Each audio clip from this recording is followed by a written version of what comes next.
Hi, everyone.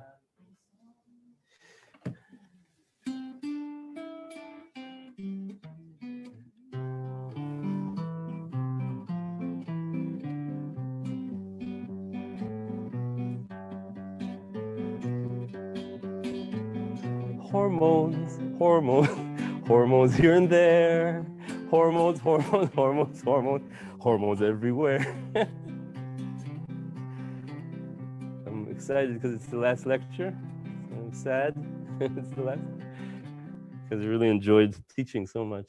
There are hormones in the pancreas to help digest our food, and hormones from the adrenal that help us feel real good.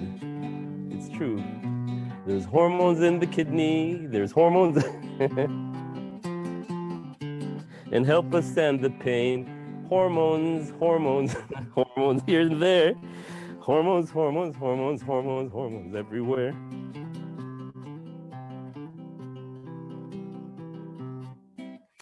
So today, being our last class, talk about hormones over the life cycles, which starts with birth and ends with death. And there's a whole something in between we shouldn't forget. How hormones change as we age and why. And thought it was a kind of a fitting topic to take an overview of the life trajectory that our organism goes through from the point of view of hormones. What do you think? You ready? So let's take a nice deep sigh of relief.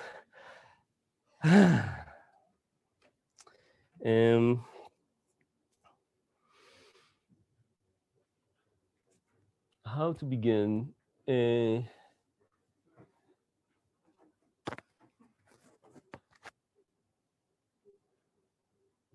we should consider this axis here, age, and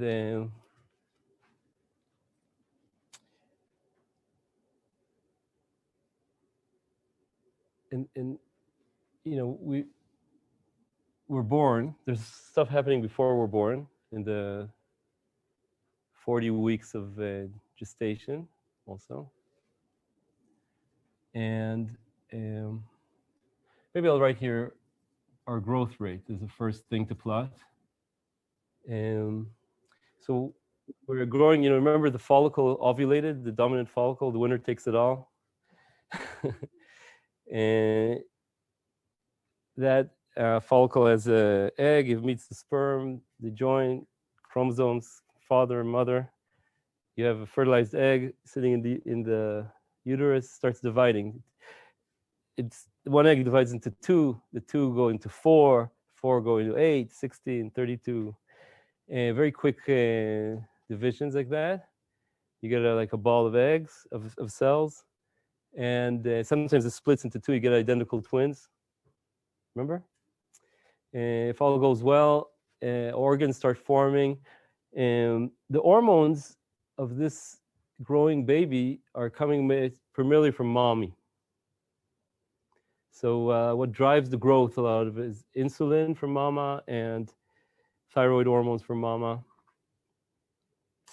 The baby part of the baby cell form a placenta, which is a kind of a really strong endocrine organ. And here the baby starts sending hormones to mama, not only receiving. So this placenta starts making, for example, an exponentially increasing amount of cortisol over the pregnancy, over the gestation.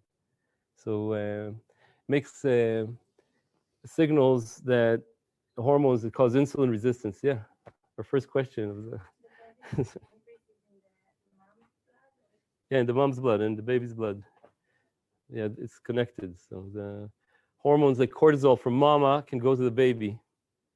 And for example, mamas that suffer a lot of stress, the baby sees a lot of cortisol.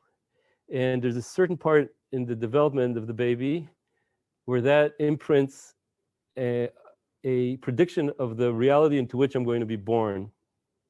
And babies that experience a lot of cortisol during a certain part of their development come into the world with a different system, you can say this system has a lower threshold. Nice to see you in person. For triggering stress. So this has to do with the, for example, cortisol, as you remember from the HP axis, has a negative feedback on upstream hormones. So the feedback is somehow weaker, and that means that you get less control over less repression of the cortisol under stress signals. And another thing that happens is if mama is starving, depending if starvation is the first, second, or third trimester, baby will predict that the world is going to be nutrient starved, and you have more of what's called a thrifty genotype. Is like you store more energy in fats, for example, more trend to obesity, different diseases depending where the famine was. And this is known from a famous study of the Dutch famine of winter 1945, where there was a winter. So that winter is 3 months. So babies born when they were in the first trimester, second trimester, or third trimester, when they're 80, they have different diseases. So that's the way that the embryo can predict the future using the hormones from mama. Did I explain myself? Isn't that amazing? So it's a very, very fast growth rate. And once you're born, this growth rate actually decreases. Over the first year, you grow slower and slower. And then you hit childhood. So it's age 1 to 12, let's say, puberty. And here, boys and girls grow at 6 centimeters per year. That's like more or less.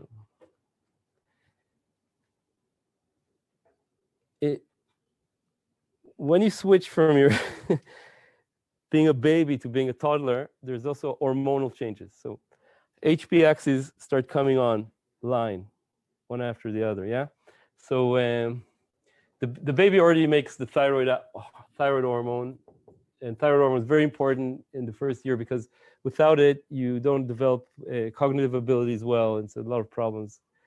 So thyroid hormone is, then there's in this point, there's the growth hormone pathway. So growth hormone and HP growth, growth hormone and IGF-1, which are the X2 and X3 of a growth hormone HP pathway, they start determining growth rates rather than insulin and thyroid hormone. So there's a switch like that. And you have this period of childhood, which is actually a human specialty. There's no other animal that has this period, and it has to do with evolutionary thinking. Is that it's a period where human society is so complicated that you delay reproduction, and you have a phase where you have a child that's basically able to take care of themselves. They can feed themselves, they can forage by themselves, but they're not competing sexually with anyone. So they're like given a chance to learn, and everybody loves them, right? And wants to care for them. The whole tribe is like, so that's a human invention. So chimpanzees don't have that. They go from toddler to puberty. Okay. And there's a nice hormone here that's a childhood hormone. It's from the adrenal gland. It's called DHEAS. It's the childhood hormone. It's very high. It's an androgen. So you remember you have the pituitary, hypothalamus, pituitary, adrenal axis. The adrenal axis not only makes cortisol, it also makes androgens like this DHEAS. So that's the childhood hormone. And not a lot is known about it, but it's really good. It's like neuroprotective, and it's also in a second. It's also you have the lowest BMI, like your fat percent is lowest when you're a kid usually, unless you have obesity. If you have obesity before age 5, you're very likely that it'll continue. It's very hard to lose. And again, it has to do with the prediction of what happens to you at these ages also is another predictor of the future. So it's very interesting is that stresses and life situations, certain key points in your childhood can alter your physiology in ways that play out when you're an adult and aged. Very like an area of current research. Yeah. How do you put the threshold between toddler and child? It's not really well defined. So how can we say that other animals don't have this? They don't have like a period of several years of constant growth rate and without sexual ability. And it's not related to the lifespan. So chimpanzees have a pretty long lifespan, like decades also. And for instance, they don't have menopause, they reproduce till the end. So you can have a 6-year-old chimpanzee have babies, but they don't have this childhood phase that is defined by growth rate and hormones. And am I right or not? Yeah, they go straight from kind of. I say, how can you know? Yeah, because there is a step, in toddler, if you think about human and Yeah. and I don't know, when monkeys, they carry the baby. Yeah. And there is a step that the baby carries itself, but it's not yet sexual active. Right. So So why is this not? yeah, so I would say you look at the growth rate. But by the way, this can be shifted so that, in fact, if certain situations where nutrition, for instance, where you can't finish, or no, when you delay, if you delay this transition, you end up shorter, for example. So there's a, and in fact, it said that 50% of final height is determined by this transition. So modern world, breastfeeding, everything perfect, is like 8 months. But if it's bad nutrition, it could be 3 years. So, and then you have like lower growth, and so there's a lot about final height that's interesting. Now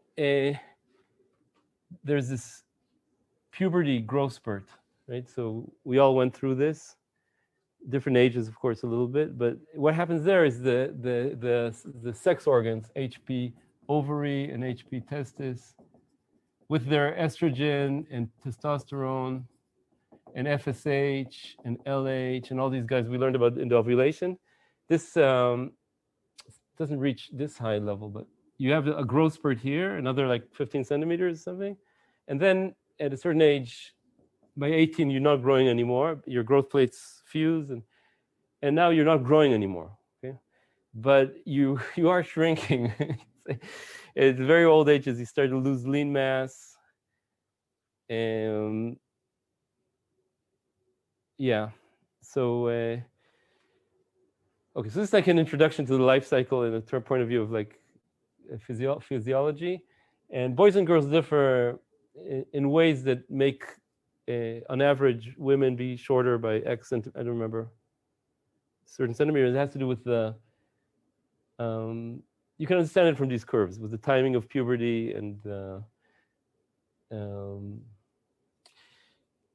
all right, so the idea is that hormone axes come on one after the other. Oh, but there's also the HPA, the cortisol, starts coming on in the middle of childhood. There's what's called adrenarche. There's like a turning on of that axis. So the idea is that HP axes get turned on one after the other, and each time you keep the previous ones.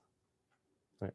And that's, or for instance, open research questions. What sets off puberty? What in the body counts till 12, you can say, or whatever? It's not really clear. There's thoughts that it has to do with the threshold of weight gain. So you need weight of about 45 kilos is like a threshold for reproduction. So something with leptin maybe. So in some animals, leptin is very important for reproduction, for puberty. But so there's like an idea of what's called gonadostat, something that measures the sex hormones and has a changing set point, all kind of ideas like that. But if anyone can figure out the circuit for puberty, I'd be very interested to know. It's like a research project I'd love to know, especially since I have a 14-year-old daughter and an 11-year-old daughter and an 8-year-old daughter. So they're all like lined up. Like, my 8-year-old is right here. She's like, it's really quite impressive to see kids. It's like amazing stage. And of course, teenagers also amazing. It's like transformation, and suddenly, like the whole thought process becomes suddenly like open to sexual ideas that just something she wouldn't be able to understand before, now becomes like something it's all about seeing things. It's incredible, actually. It's like a mental capacity and a physical capacity and like a whole transformation, and you have a different person almost. Yeah. But of course, hormones is a major. Cognitive abilities change here too, and yeah, kind of, yeah. I don't know. There's a question in the chat. Hello, chat. Hello, everyone's online. Thank you for joining us from the comfort of your living room. So before HPA what sets the, what controls cortisol?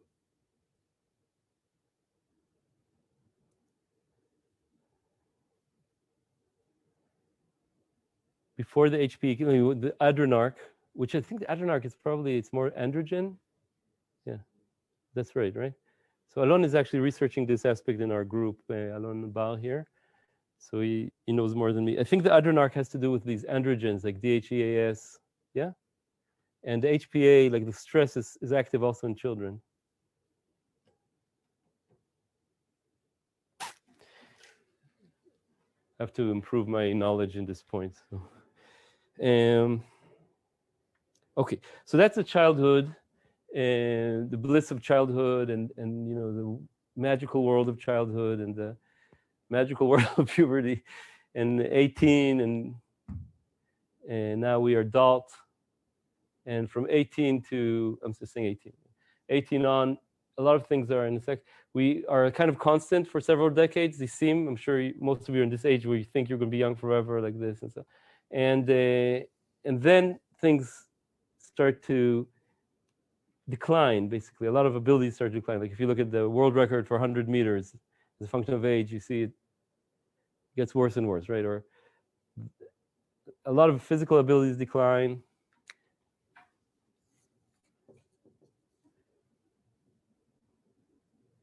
Ability. So kidney glomerular filtration rate, except for crystallized knowledge. So you know a lot more, and memories that are you can so and that's not something to laugh about, when you think about Stone Age reality, where maybe 40 years ago there was an unusual drought and somebody knew where to find water, let's say. So that's could be life-saving for everyone, or et cetera, or the traditions and culture and how to do things, how to resolve conflicts, how to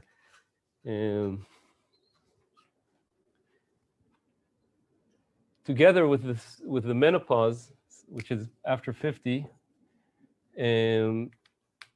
crystallized knowledge plus no longer being like a reproductive competitor, you could say. So it creates a special situation.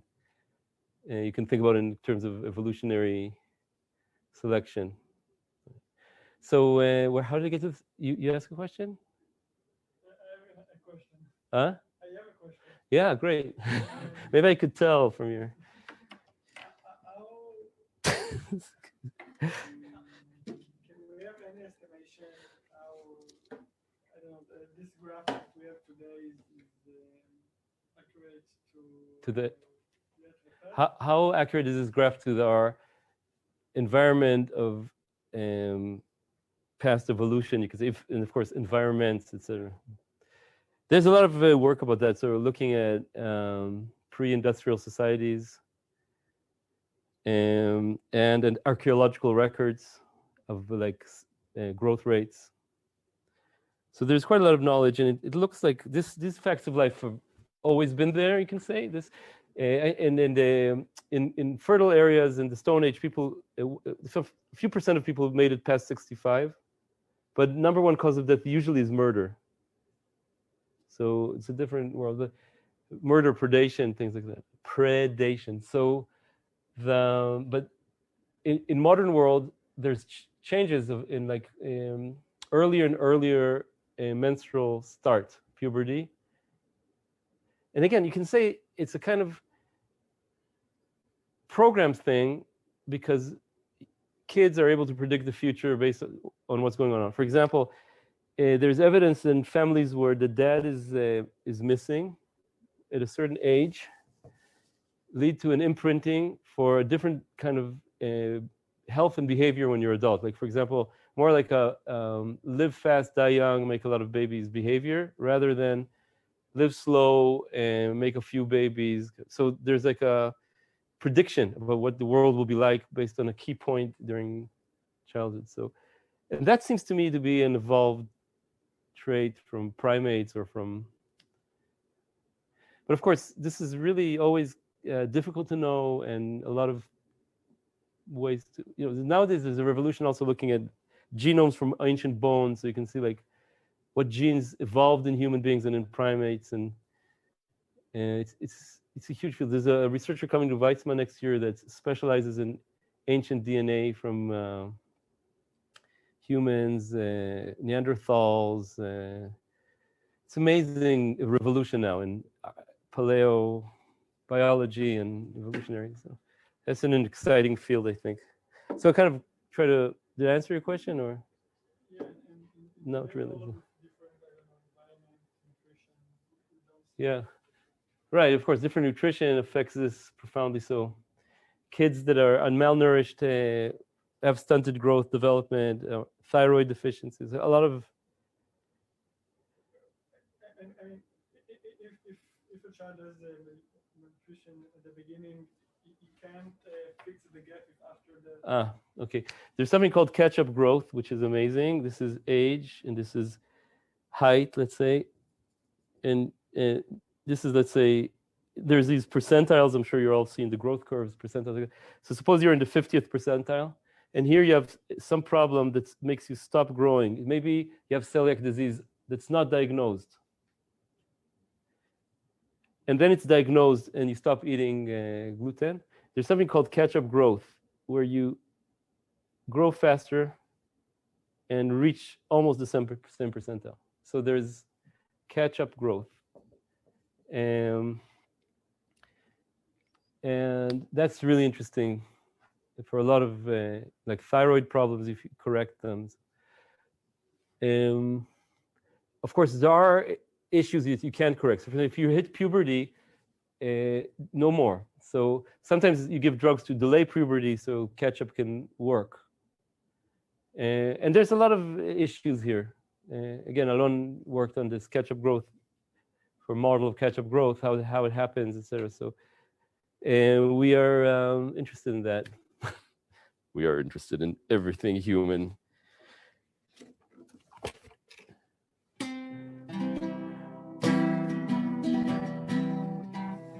Hey, Mr. Endocrine Man, play a song for me. I am aging, and there is no place I'm going to. Hey, Mr. Endocrine Man, play a song for me. In the jingle jangle twilight, I'll go following you. Yeah, you know my body's empire is crumbling into sand, disappearing from this land. Atrophied is the gland, and my thyroid hormones are decreasing. My testosterone is really low and there's nothing more to do. My cortisol screaming high. My inflammation markers kiss the sky. My PTH is also, I can only sigh. And my bones are, because of that, are melting into nothing. So what happens to hormones when we age? Sure, you must be asking yourself. That song was based on the Bob Dylan classic Mr. Tambourine Man. Just couldn't resist. So aging, so as I alluded to in the song, this marker is aging. Hormones begin to change also. So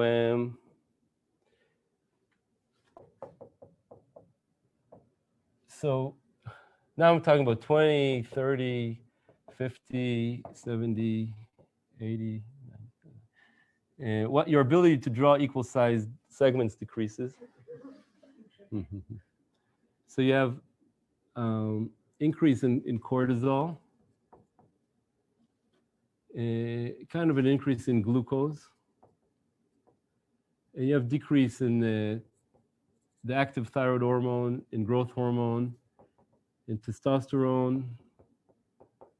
The estrogen in women looks like this, menopause. And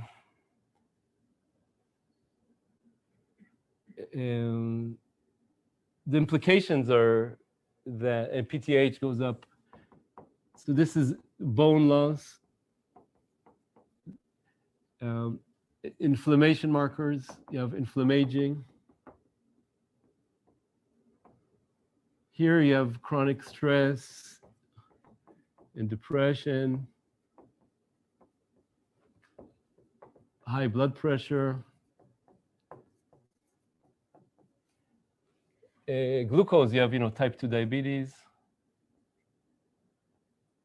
Type 2 diabetes mellitus. Low growth hormones means loss of lean mass. Low thyroid means you feel cold and have low metabolism. Low testosterone for men. All right, guys, listen to me. Of course, this isn't for everyone. It's like different people vary. So I would say that I'm known to say that 20-year-olds, in terms of health, are like replicas, like Andy Warhol reproduction, whereas each aged individual is an individual work of art with different health problems, many different kind of. So like each one is individual. So there's not for everyone. This is like averages. So the standard deviation is high. But lowering testosterone. Testosterone is an interesting hormone for men. We didn't talk about the male reproductive system, but testosterone is important because it is it has physiological repercussions, but it also has psychological repercussions. And when you ask psychologists what is it that testosterone does, it's very interesting. In a lot of animals, there's what's called dominance hierarchy. So if you put a bunch of chimpanzees together, it's like an alpha chimpanzee, alpha mouse. The testosterone apparently primes you to do a behavior that makes you go up the status hierarchy. So, and you can see that even in human beings when you inject testosterone, like, and have all kind of games. And so if the situation is that if your culture is like that to gain status, you should be better at writing haiku poems, then testosterone will do that. Okay, so if it's better to be better at solving Schrodinger's equations, testosterone will do that. So you have like a biological orientation in your brain to seek status, seeking behavior. But what it is a cultural dependent phenomenon in human beings. And in animals, they have less culture, apparently. So this is a status climb and sex drive. No, so everything about the sex hormones is sexually dimorphic. It's different. So the answer to your question, testosterone in female is known, but I don't know I don't remember the answer. Maybe Alon remembers. That's not. Estrogen is the main female sex hormone, and this has a lot of physiological. The drop in estrogen is associated with heart disease, so it really it protects blood vessels a lot and bone loss. This is a big problem here. So nowadays, it's recommended to take hormone replacement therapy after menopause. The downside is that estrogen is also a growth factor for reproductive organs, so that it sometimes mildly increases the risk of cancer. So there's a debate about that. But so should people at old age take these hormone supplements or not is not clear right now. But I want to not only to tell you what goes on, but to see if what we did in this course can help explain what is going on and what is at the core of aging. Actually, why is it there's aging? Why not stay like age 25 forever? I mean, what is going on here with aging? What is aging? What is the core of aging? we don't age because we have less testosterone. We have less testosterone because we age. Let's put it this way. You can show that by adding testosterone and seeing that you still age. Yeah. Is there something that can make you slow down your aging? So the answer is yes, actually, in mice. In mice, you can really slow down aging by doing specific interventions. And it seems like there's a lot you can do to slow down aging in mice. And it's not clear if this also applies to human beings, but it's definitely very exciting. And this leads to a kind of theory that I'll tell you about. Now, what is the core of aging? And from this theory, we can explain these hormone changes. And I thought it would be interesting for you to discuss this.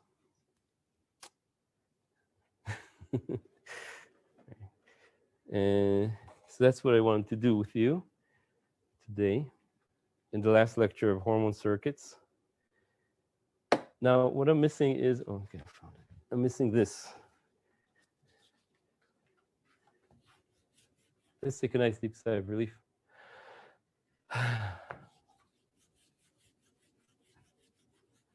When I grow older, losing my hair, many years from now, will you still be sending me a Valentine?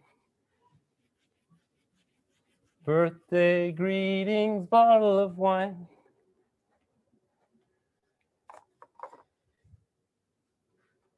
High cortisol also causes sleeping problems, dropping melatonin. Somebody was interested in sleep here. Yeah. A lot of the things that we see, the effect of hormones, and the effect is kind of, I don't know to say negate, but slow down by walking in sport. Yeah, the COVID, yeah. So is it like the actual walking out is decrease this amount of hormone, or is just another effect of the hormone because it didn't talk about sport? Okay. So what you're asking is the exercise. Yeah, is it a different set of hormones that Okay. just affect the same Yeah. system, or is it decrease the Okay. hormone? So your comment is the exercise seems to do the opposite of this. Yeah. I agree. And you're asking how does that work? Or Yeah, is it like negating those hormones? Yeah. Or is it just a different set of Yeah. different route? Great. Yeah. So exercise, right. So exercise is it always reminds me of the saying by Winston Churchill, who says, "I've been to many funerals of my exercising friends." Exercise is great to do, and I really recommend it. It can really reverse some of the, so it kind of mitigates. So, for example, it reduces stress, and you have less activation of the HPA axis, and you're less depressed. So, not exercising is like taking a depression pill. So, now you guys maybe coming soon to the age 40 where you'll feel that if you don't exercise, you can't finish the day. So that's good. And also it increases growth hormone, yeah, and testosterone, maybe, I don't know, thyroid hormone. So it's a good way to mitigate some of this. You still age, but so exercise has a effect on the ultimate clock of aging, as I'll describe, and also secondary effects through the physiological adaptations on the more proximal effects of aging like this. So, for instance, build lean body mass, muscles, and it reduces insulin resistance because you need to get insulin to your muscle, and increases the basal metabolic rate. Therefore, less fat gain, et cetera, et cetera. So it counteracts a lot of the aging things, and also, oh yeah, this was the important thing I wanted to say. This is I want to say something humanistic about aging. Okay, so we talk here like biologically and physicists like about aging, right? But it's human being. Yeah? So aging it's not a disease. It's not bad.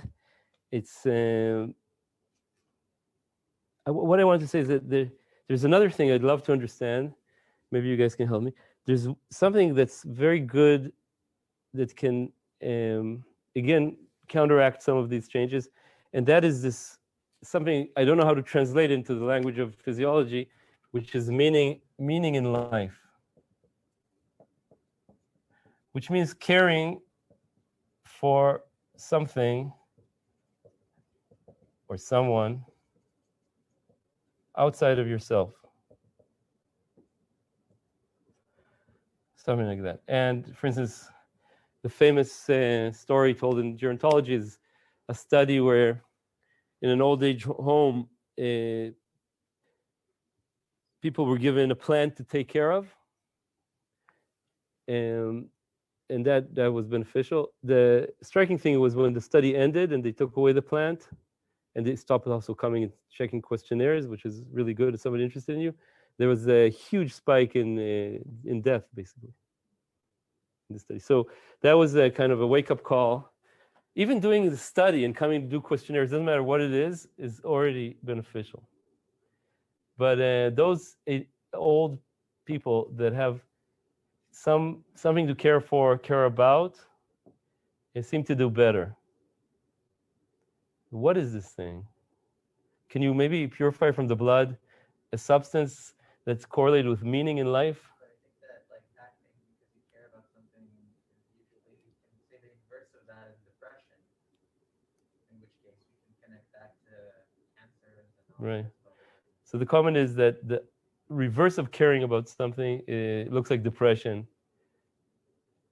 And depression, indeed, rises with age, and isolation is a risk factor for that, social isolation. Okay, so that's like call your parents, kind of part of the class. Huh? Dopamine? Yeah. What about it in your opinion? What happens to dopamine levels during aging? I don't know. What do you think? Ah, I see what you think.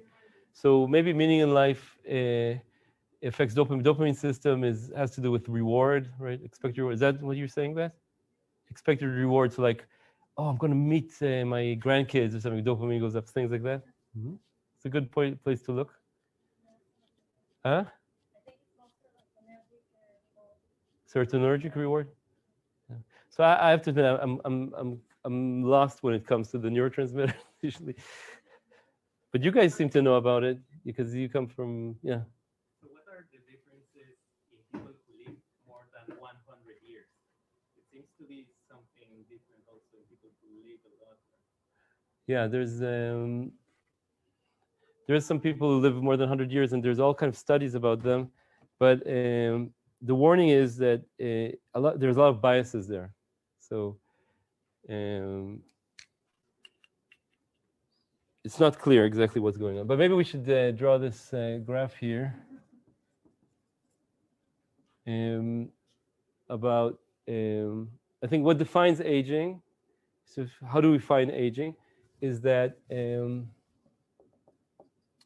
what defines aging is that it's a system where time plays a role so that things are not constant over time. So what is it that doesn't age? It's a hypothetical organism that's like a radioactive particle. We have a constant risk of death every year.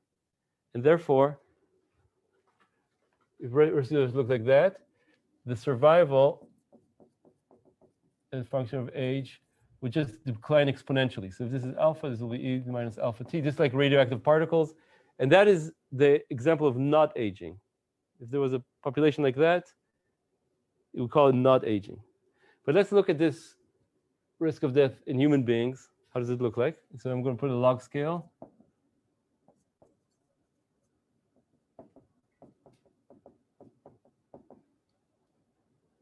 So as kids, this is like let's say in a developed modern country, kids have like some mortality, risk of death, and then it falls. Yeah, this is like similar to that. Around puberty here, it's minimal, and then it starts to rise. And it starts rising exponentially. So survival is high and then drops. So we know that people who are 20 don't die and people who are 80 die, right? So this is aging. There's something in the body that accumulates and tells you what time it is, basically, in terms of age. So that's something we need to figure out what it is. And then at very old ages, this kind of stops. So you're at a very high risk. And by the time you're 100, the data isn't great, but it's like 50% chance per year. That's why when you're 120, what do you say to someone on their 120 birthday? Have a nice day.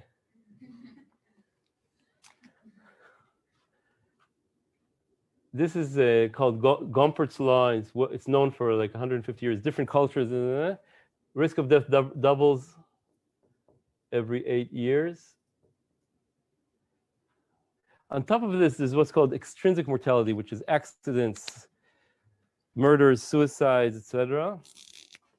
And that's different in different societies. It kind of, people start getting in trouble like at puberty and stuff.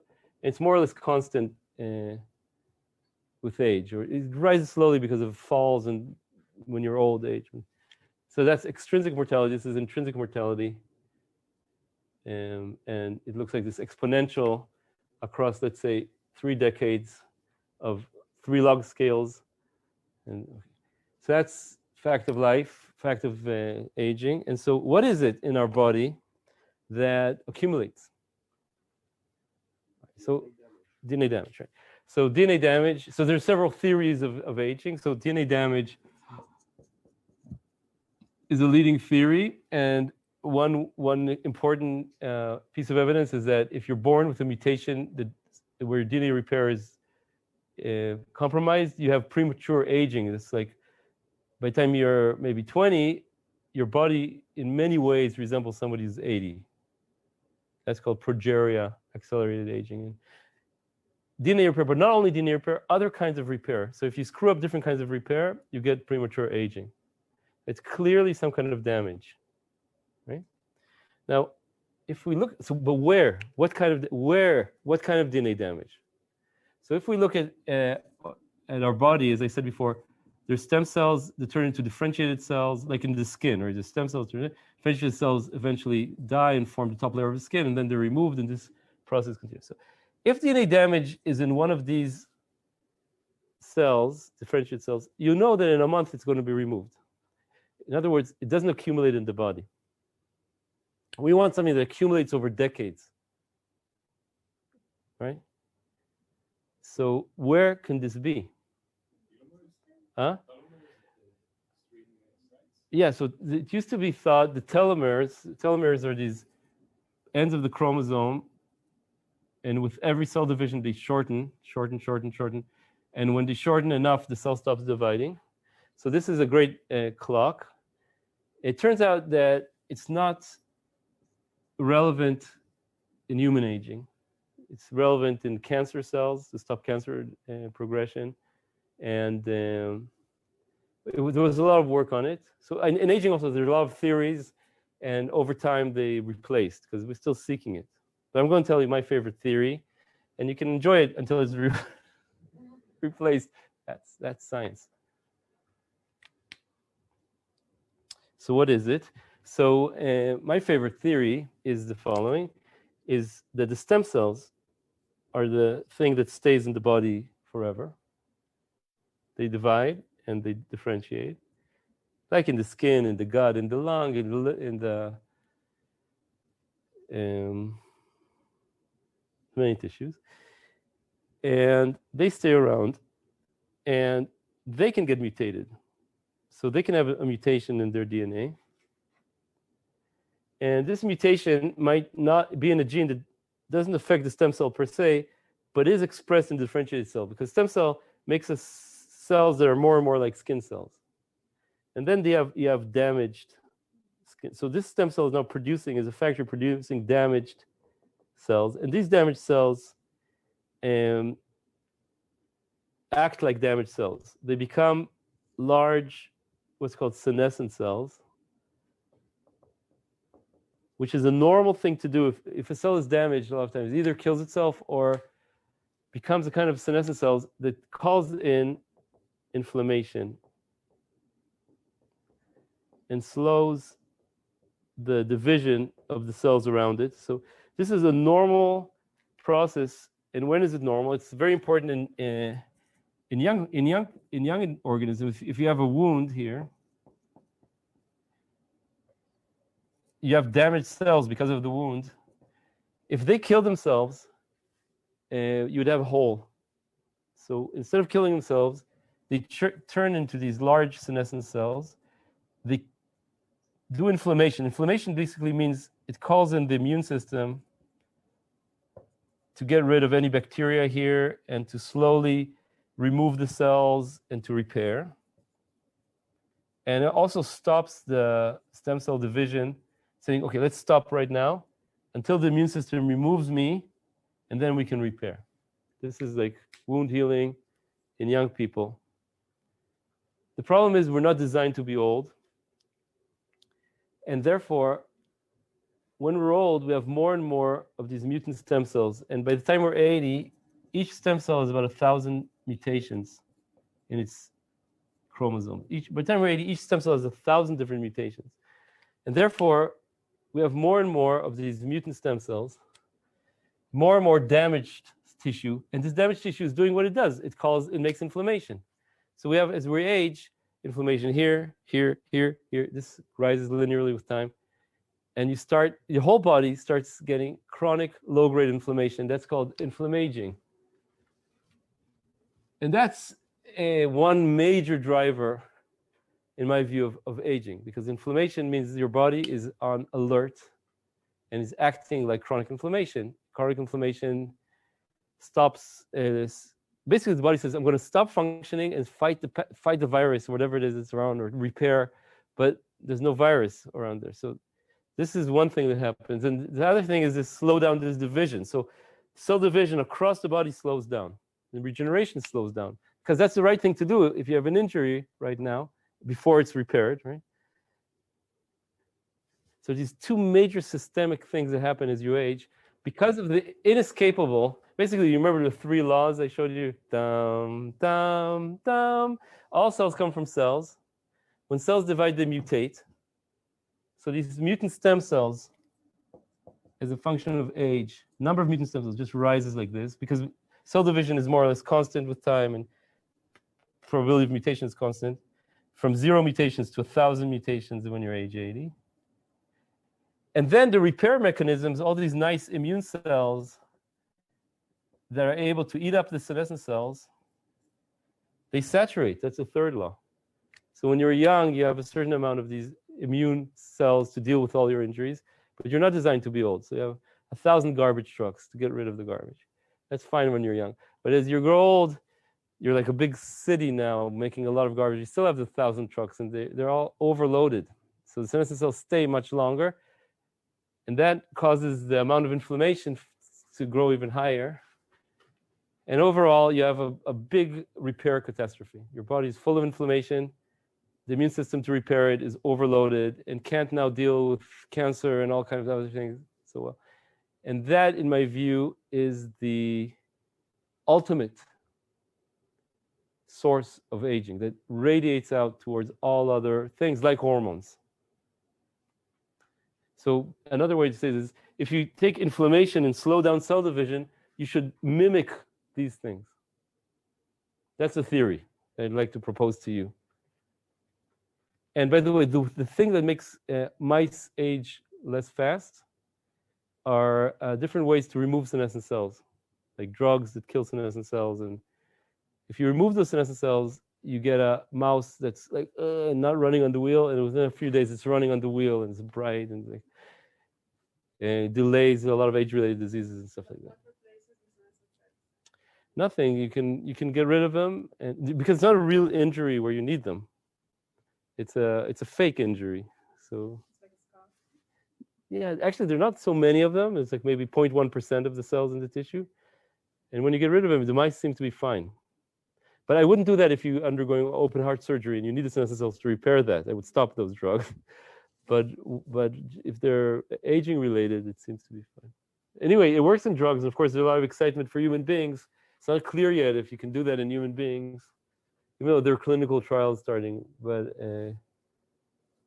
that's good evidence that they play a major role in driving aging. And by the way, in my previous course, Systems Medicine, there's 3 lectures about this aging, mathematical models, if you want to see.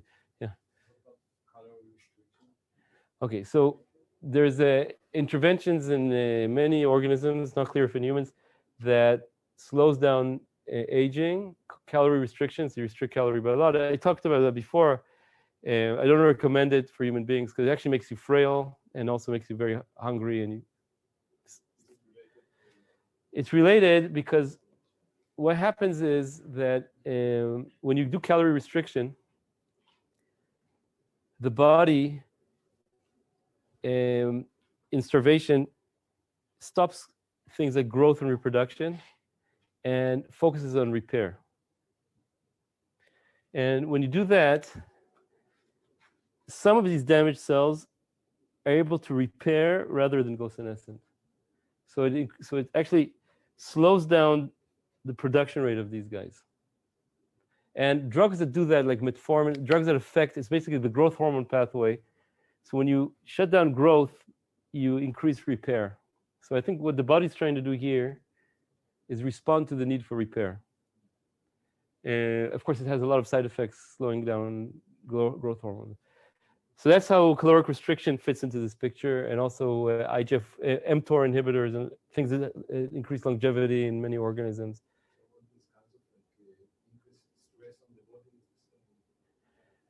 So increased stress on the, so chronic stress, for example.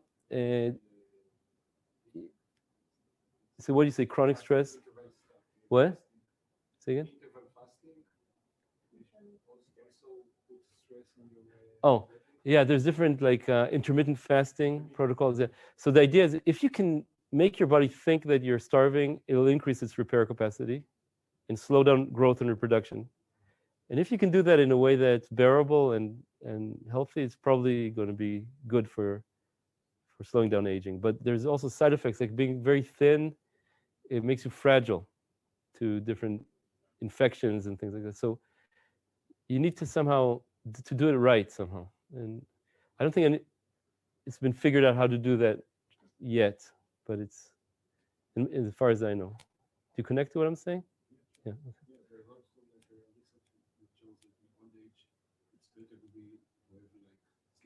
Yeah, right. So if you look at the risk of death as a function of BMI, there's a sweet spot. So in adults, young adults, it's like around 25.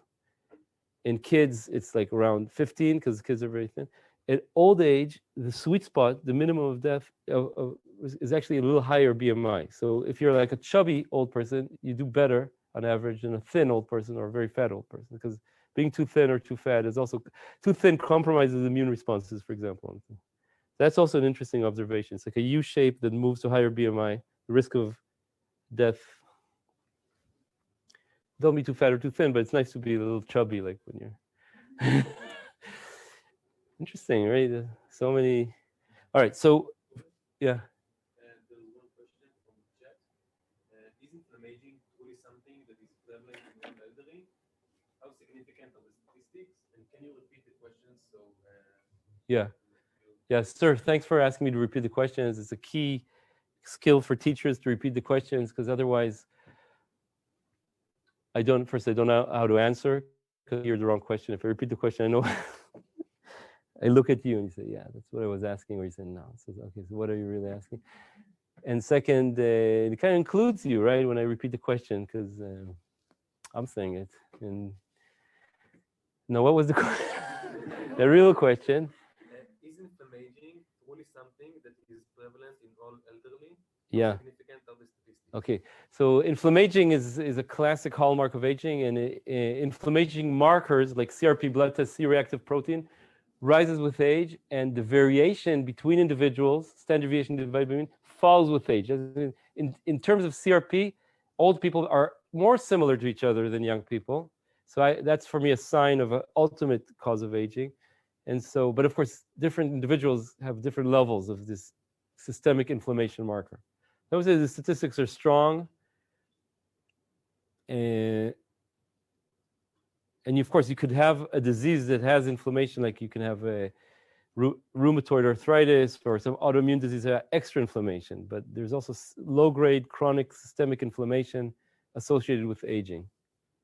I hope I answered your question. That's my 5-step plan for how to answer questions. So you're giving a seminar. You're really scared about the question period, right? You just want to get through it. That's the way I was. But I developed my 5-step how to answer questions. This is my gift to you, okay? So my 5 steps. So first of all, I look at the person and I repeat the question in their own words. Right? And then I wait to see like that. To say if not, I say, could you say it again? And then I answer the question. And then I ask, did I answer your question? And the person says yes or no. And so that's if you do that, you'll have nice questions. You might even learn something. So I learned a lot from your questions in this course. We write it down, like Alon is writing it down now. And I do my lecture notes. You remember the lecture notes? I write them and then I listen to your questions and I rewrite them. So that's how I get something. When I lecture, I know what I'm going to say, but it's my opportunity to learn from you, right? So my 5-step plan, to take a nice deep sigh of relief, to look at the person, repeat the question in their own words, answer the question, and ask, did I answer your question? Is my 5-step answering your question formula. If you want to read about it, you can go. I wrote an essay called How to Give a Good Talk. And so one aspect of how to give a good talk is how to answer questions. And there's 2 other aspects. And if you're curious, you can look at how to give a good talk, and your talks will improve. I guarantee, and you'll have more fun.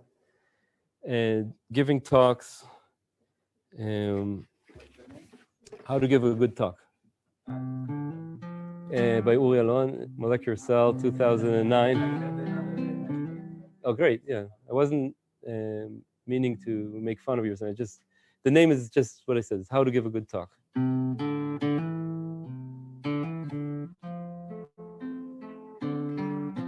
Hey, Mr. Endocrine Man, play a song for me. I'm not weary, and there is no place I'm going to. Hey, Mr. Endocrine Man, sing a song for me. In the jingle jangle twilight, I'll go following you. You know, my hormone circuits have crumbled into dust, flow into the past. My PTH is threatening to go very high. My cortisol is screaming and my glucose kissed the sky. My testosterone is no more. My GH is a bore. My thyroid hormone's very low. My crystallized intelligence is very high. This course gives me meaning in life. Feels great. All right. So how can we go from a theory that says that there's a central 3 laws of biology reason why senescent cells should increase and cause inflammation and slow division? Let's imagine that's the ultimate cause of aging across all systems. Let's make the bold assumption. We could be wrong, but we could be fruitfully wrong and make new experiments and understand new things. Of course, the idea in the end is to treat age-related diseases, to get rid of this process, and then you treat all the age-related diseases at their core, right? Not heart disease, diabetes, cancer separately, but at their core. And that's why it's so attractive to people who come from discipline like physics where there's like there are things that really have just one dimension, like planet around the sun, just mass, distance.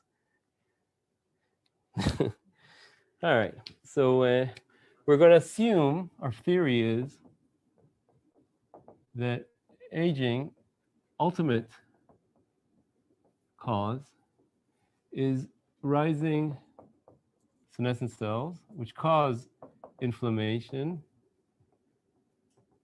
and slow cell division.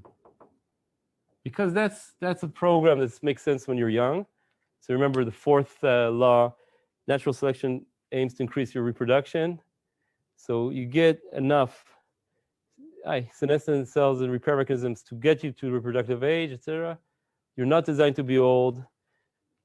Cells come from cells, and all cells mutate. Therefore, you have these mutant stem cells. They stay in your body. They accumulate mutations. You get more and more damaged cells, turn to senescent cells, and damaged cells cause inflammation, slow down cell division. And what does this do? Just a mathematical model of this process gives you this law. Okay? This law, like exponentially rising risks of death, etc.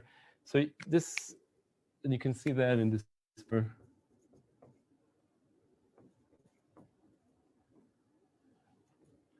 And it explains the age-related disease incidence, which also rise exponentially with 6% per year, more or less, different age-related disease.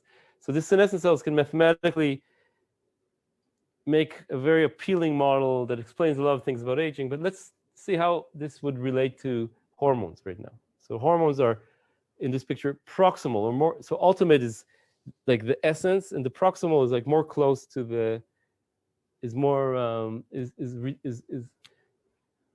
from this, we should get things like hormone changes.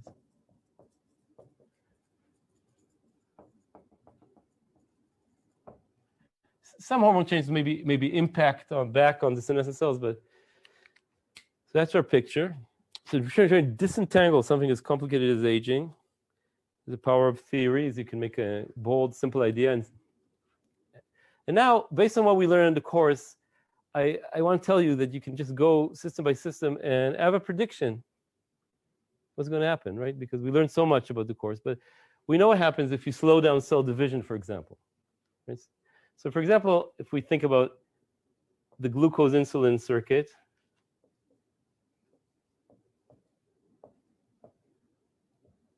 so if you remember, beta cells secrete insulin, helps remove glucose from the blood. Glucose makes beta cells, or affects their division, and also causes them to secrete insulin. This circuit you should know by heart by now, right? So what's going to happen when we add these two facts of life, right?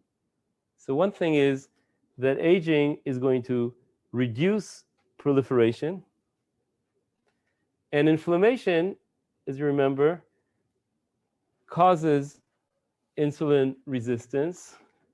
So insulin sensitivity goes down. Why? Because inflammation is programmed to reduce insulin sensitivity because you want to spare glucose for the immune system, not to go to the muscles. You remember that? Inflammation. That's good for like young people. Inflammation, you want insulin resistance. It's natural allocation of resources. But when you're old, you're not designed to be old, and the chronic low-grade inflammation causes insulin resistance. All right, so what's going to happen to beta cells, insulin, and glucose? So we can figure it out now based on what we learned. All right, so this is again like trying to demonstrate to you that we didn't waste our time during these 12 lectures, but we have a theory that we can predict like important things, burning issues. So what happens? So these beta cells, all cells come from cells, and then there's proliferation minus removal. Proliferation depends on glucose, and removal is a certain number. It's steady state, because all these changes are really slow, right, compared to division time. It's steady state, we get the glucose steady state, right? B glucose steady state equals R, proliferation equals removal, or glucose steady state is B divided by R. Now, what changes with aging? proliferation rate goes down, right? So what's going to happen to glucose steady state? Going to go up with age. And indeed, it goes up by 0.15 millimolar per decade on average. Well, compared to the 5 millimolar steady state. It's not huge, but that's the average. And of course, some people goes up much more if you have diabetes. This is compounded by insulin resistance. So insulin resistance makes, so remember there's this dynamic compensation. So if you have insulin resistance,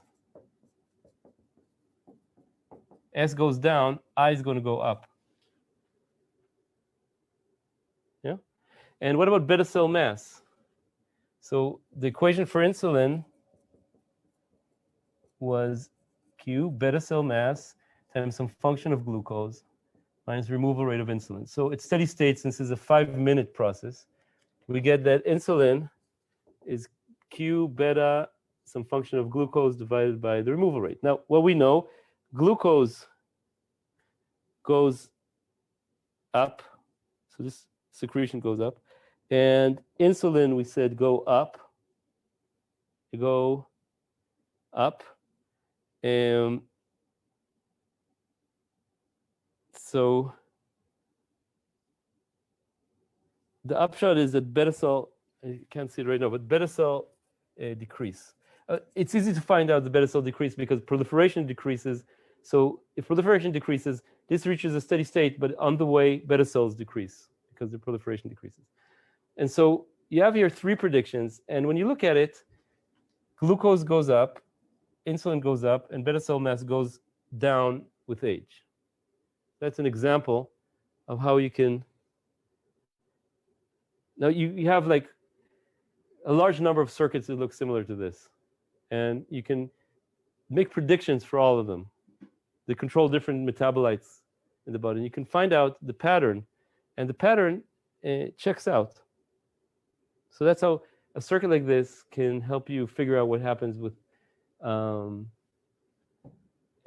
systemic changes. Let's look at another example. The other example is. Can I ask you a question? Of course. So also cortisol goes up. Yeah. Right? And there's an interplay, I think, between cortisol and glucose. Like when you're in stress, you get to the body to secrete more glucose. Correct. Could it be just an implication of a different hormone? Yeah, it can. So what you're saying is that there could be additional explanations. For example, cortisol goes up. And cortisol is a kind of diabetogenic or glucose increasing hormone. Growth hormone on their own is also like that, but it goes down. So that's a counter like that. So the question is, which is more important, these changes or these changes? I'm going to soon show you what I want to do now is these changes can also explain how cortisol goes up. And cortisol actually pushes everything in the same direction. So you can say the ultimate cause does it in 2 different ways. But again, it's experimentally testable because you can look at individuals with normal cortisol and see what's happening to their glucose and separate out. So I don't know the answer, but thanks for pointing out that there's multiple explanations. Did I answer your question? Yeah. See my 5-step plan in action? In theory, it should make you feel better that I answer questions like that because you kind of participate in this little conversation. You understand what's going on and comes to a good close. Makes everyone feel better. Yeah.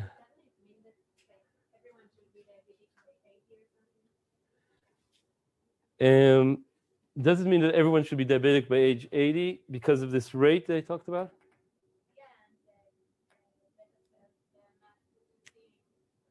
Oh yeah. So this slope, if you start, let's say, for 5 millimolar and you wait for 8 decades, you probably go to 6 millimolar. So it's still not diabetic, on average also, some people. But it's true that a large fraction of people in our world is diabetic. I don't know, I don't remember now, but pre-diabetes, I think, is 1 in, I said it before, 1 in 3 or something. So, and that has to do with also with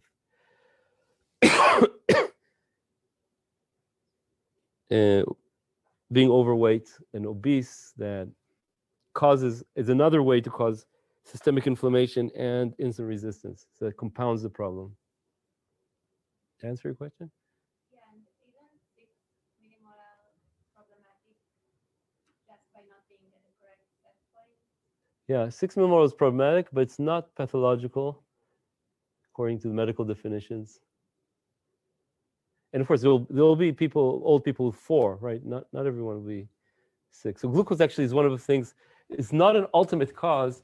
And one way we know that is that unlike inflammation, which becomes higher and more similar between people, glucose becomes higher and more different between people. So standard deviation divided by mean grows for glucose, but reduces for CRP.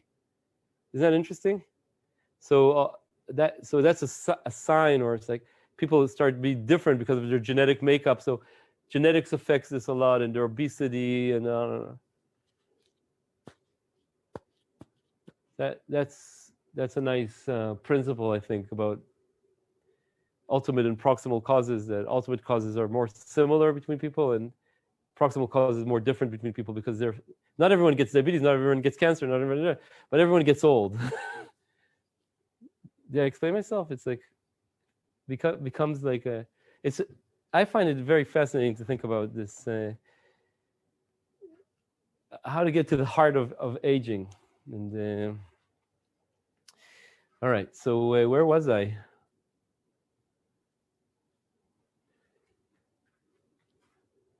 I wanted to talk about another example. Here's, I'm going to erase this thing here.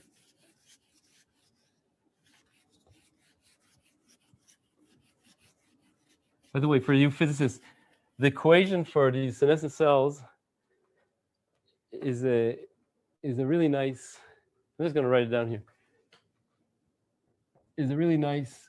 So the production rate increases with age, as I said, and the removal saturates, because all processes saturate. And then there's a kind of noise term because there's stochasticity in aging, and this model produces this. If you now say that you die when x is greater than a critical number, you get a first passage time that gives you this exponential, and you get a lot of facts of aging, basically, from a model like this, which is saturated repair model that Omer Karin invented in 2019. So if you're interested in that, you can look at the systems medicine lectures from 2020 course, also on YouTube. Okay, so there's some nice math you can do. You can analytically solve a lot of things and have a good time using math to think about aging. A big project or direction in our group. We want to do more of it. Let's look at it like a bigger, another pathway. So we have HP something axis, right? Where this secretes X3, here we have X2, here we have X1. This, again, you should by now be very familiar with this. And we have X, these glands are growing, and X2 is the growth factor here, and X1 is the growth factor here. This is our HPA model, our thyroid model, etc. So from this, what happens when you turn on your theory that inflammation and slowing down cell division, what's going to happen to X2 and X3 and X1 with age? So we have 4 major pathways. We have 4 X1s, 4 X2s, 4 X3s. We know the answer for all of them. We have 12 hypotheses to compare the theory to, right? The chance that we'll get it just by chance is 2 to the power 12, because each one could be on or off. So 2 to the power 12 is 4,000. 1 in 4,000. By chance, you get everything right. 12 answers of increasing, decreasing. I didn't even start talking about by how much. By how much it increases. That's what I call a test of a theory. You see what I mean?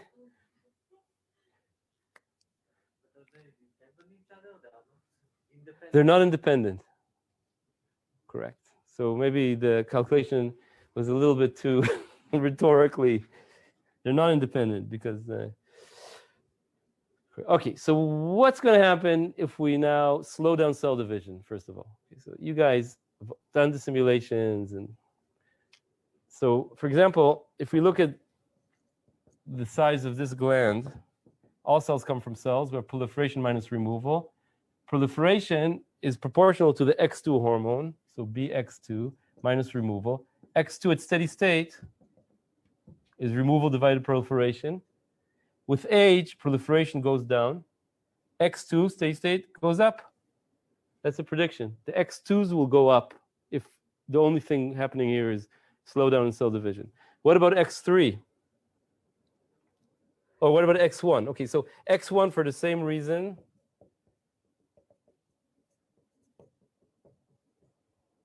Different parameters there, but X1 should also go up. So this should go up. This should go up. And X3.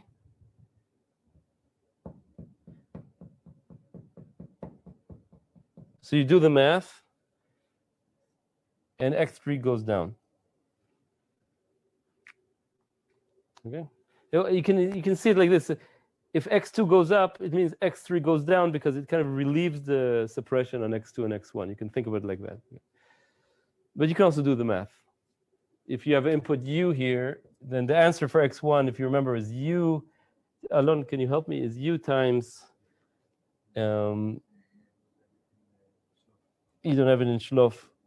Is U times something times, I think, B1 over A1 or something like that, which is the growth rate of this. Anyway, it goes down. Yeah, gotta believe me. And this theory works very well for instance, for the thyroid. So X2 is TSH, X3 is T3. This goes up, this goes down. And for the sex hormones, so LH, FSH, X2. Remember, I don't want to talk about ovulation. Follicles compete. The cycles just repeat. I played all my cards, so I have the other follicles. No more A's to lay. No more FSH.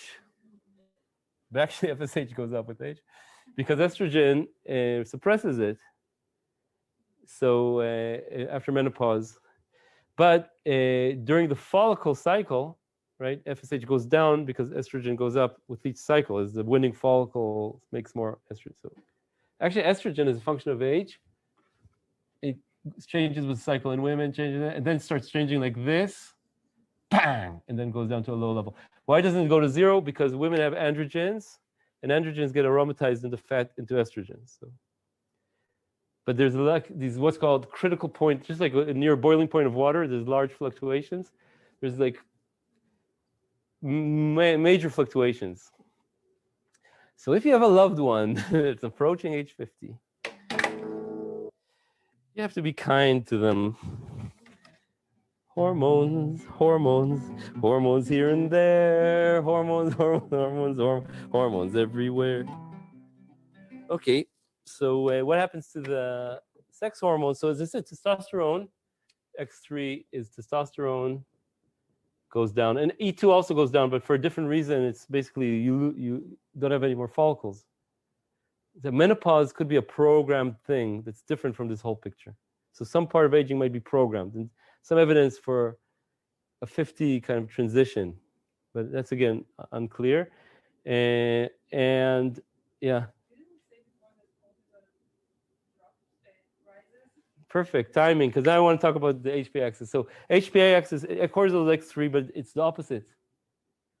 So yeah, so let me explain. So that's because so far I only discussed what happens if we consider slow down cell division, but there's also inflammation. So now I want to talk about inflammation. So inflammation on thyroid and growth hormone.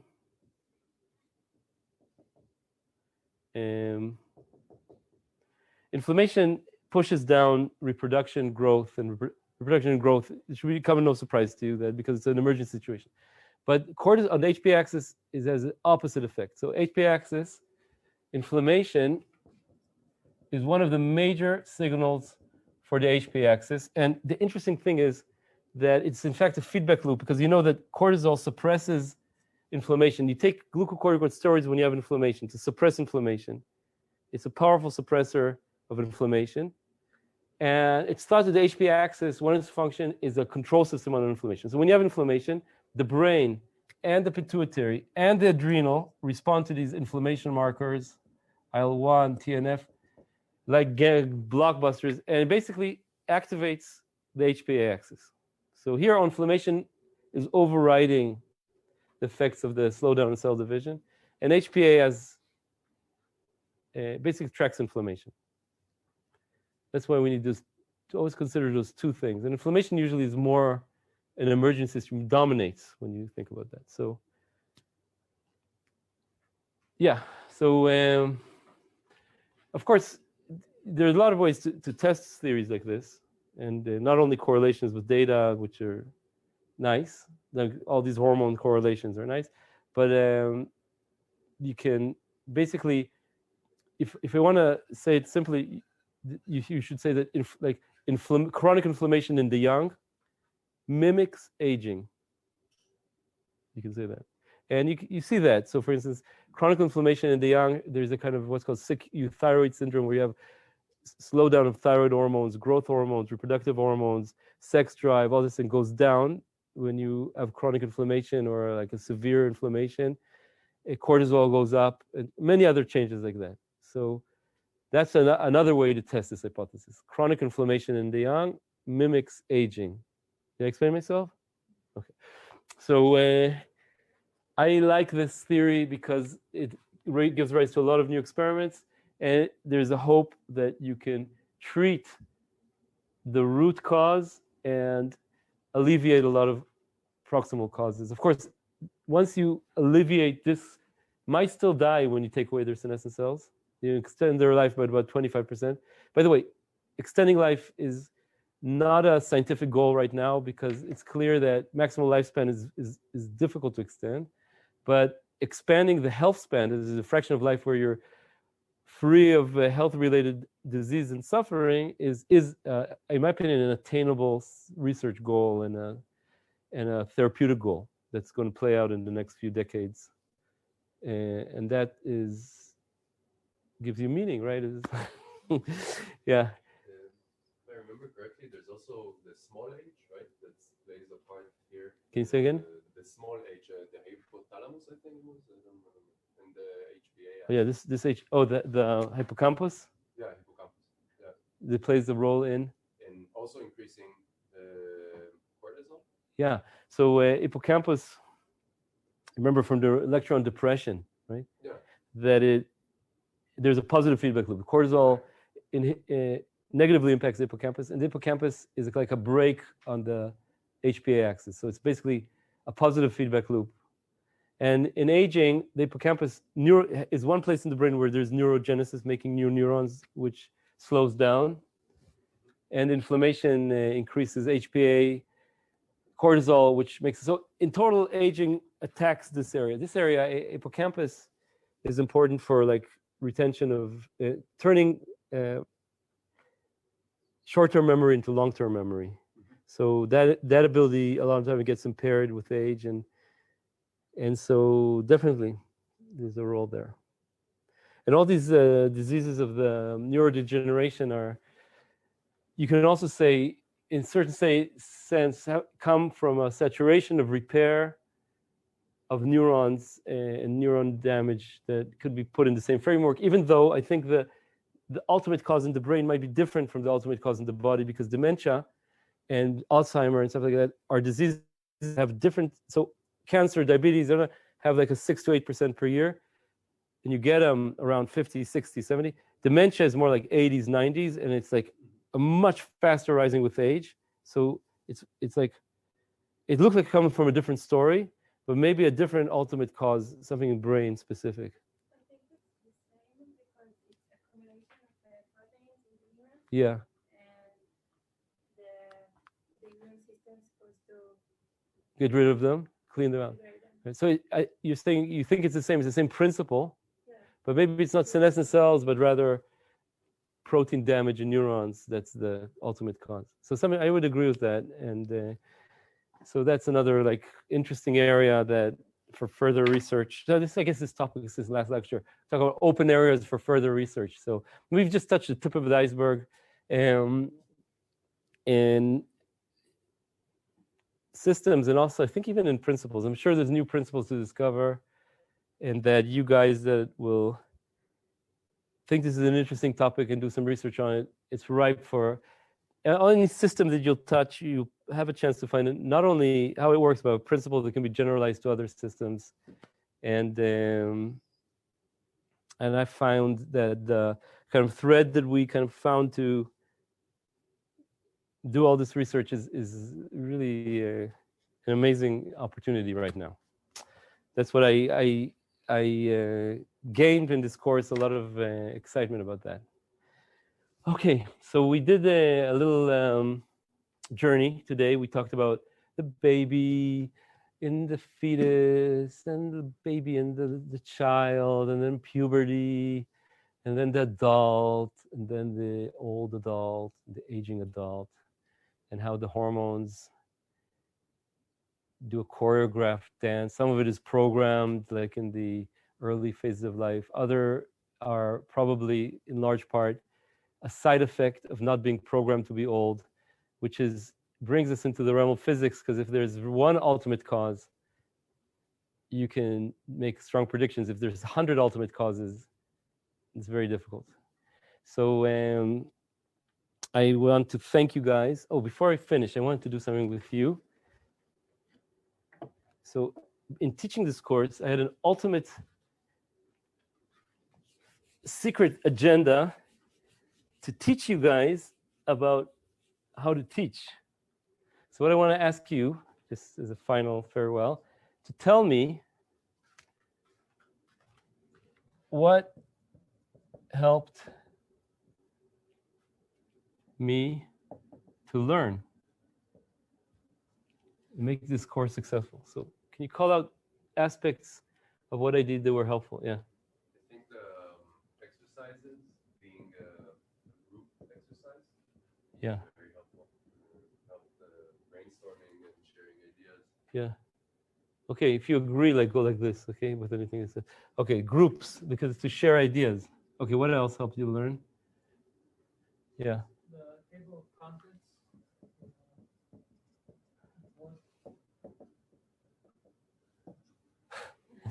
Okay, what else? Yeah. I will say that the breaks actually between, whether it was the breath or the song or whatever, it broke everything apart and didn't look like a homogeneous blob of a lesson. To make things, to kind of separate, right? Separate kind of paragraphs. That was helpful to you. Great. What else?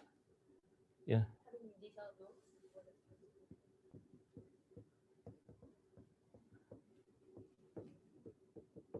So how many of you benefited from the notes?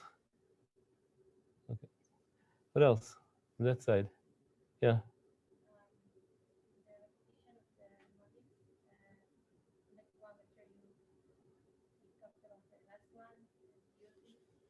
Review of last lecture. Use the same models. So they're like a thread that goes from lecture to lecture. Yeah. What else helped you learn? We still haven't done it, but it seems like a final assignment, which is also different from not a test, and also like to figure out something that we like to imitate stuff that we already did. So increase creativity. Yeah.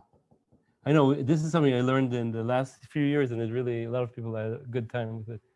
What else? Also the recorded lectures. Okay.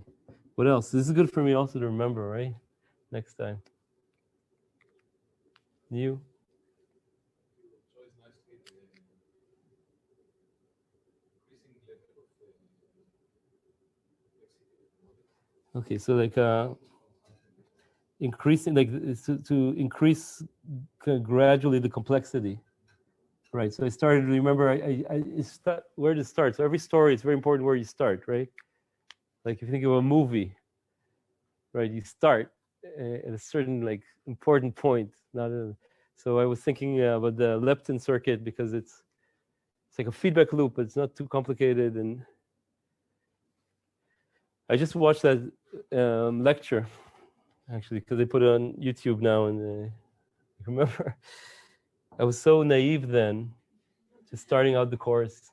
I had no idea what would happen. All right. Anything else? Yeah. I really like that you write on the board and not give a presentation. Why? I think it gives you time to think. When you have a presentation, a lot of the time you concentrate on Yeah. reading and hearing. Yeah. Like following the hand writing. Yeah, and also the face becomes much more manageable. Yeah. And what would you? Yeah. Found just the topics so very interesting. Really helping. The choice of topic. Right. Yeah. What else? Yeah. Maybe also related to the backbone in a way, but I think it allows you to somehow diverge from maybe the main thing that you wanted to say to motivate our question. Like- The presentation, you had a strict thing. Right. So improvise using the whiteboard, right? So that's very interesting that you can improvise and yeah. Yeah. So you. It's nice, but fun question. Oh yeah, they forced you to remember that. So maybe that was awkward. So pause for questions. So again, this question thing. When you teach, you can get into a situation where questions are annoying to you, maybe the teacher. But in fact, and also another thing I want to say is that when you teach, you have a lot of power to set the culture of the course. Right? So you have the right to do things that seem awkward, like let's all together take a nice deep sigh of relief, if you feel that it's useful, right? Because that's you believe that's the way a course should be taught. So I believe that I want people to ask questions by chat. So I go through the awkward phase of the silence, because adults sitting in silence, we're not used to it. But in fact, that's the root of like where questions come from, where creativity comes from. So thanks for saying that. Did I understand what you were? So dare to do things that are awkward because they'll end up being normal if you think that it's important enough for everyone's benefit. Yeah. Yeah. The diagrams are useful and not just writing the equation. Okay, so like the graphic diagram, graphic analysis. Michal.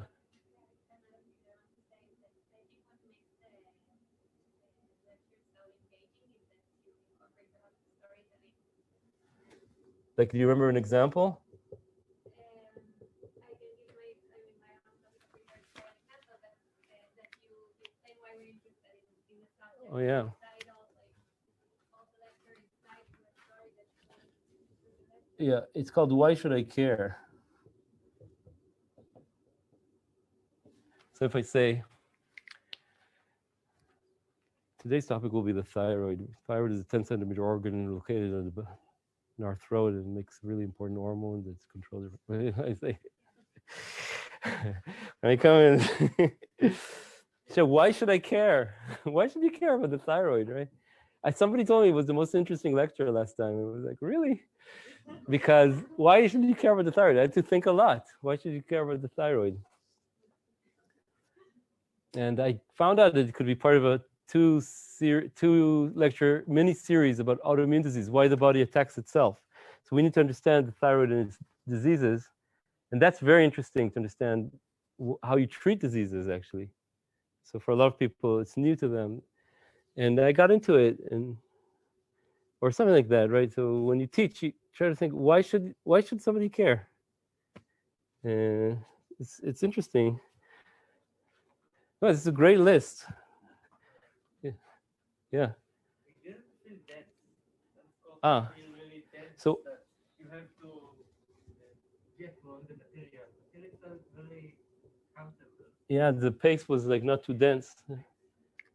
How did I do that? What helped? What made it like spaced out like that? I think at one point, very early on during lab, you said, "Oh, we're going to take another week to do this," or which takes more time. So you kind of adjusted and allowed Yeah. information. Thanks for reminding me. In the first lecture in leptin, I thought I'd get through leptin in one lecture, but then I felt like it was dense and we needed like time. So I did another lecture. It was like improvise.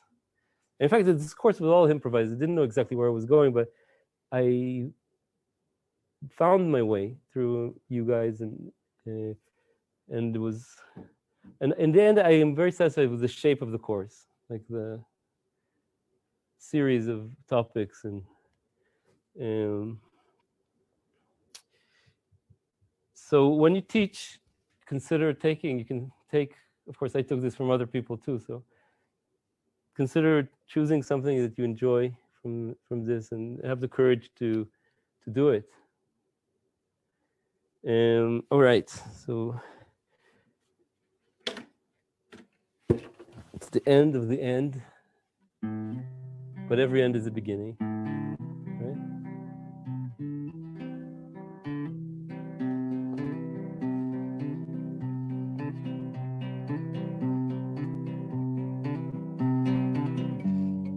Hormones, hormones, hormones here and there, hormones.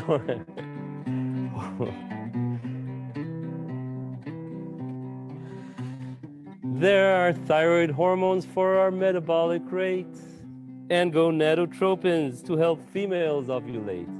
There's feedback loops and circuits that are beautiful to watch, and in this course we'll study them a lot, but not too much. Hormones, hormones, hormones here and there. Hormones, hormones, hormones, hormones, hormones everywhere. Hormones, hormones, hormones, hormones, hormones everywhere.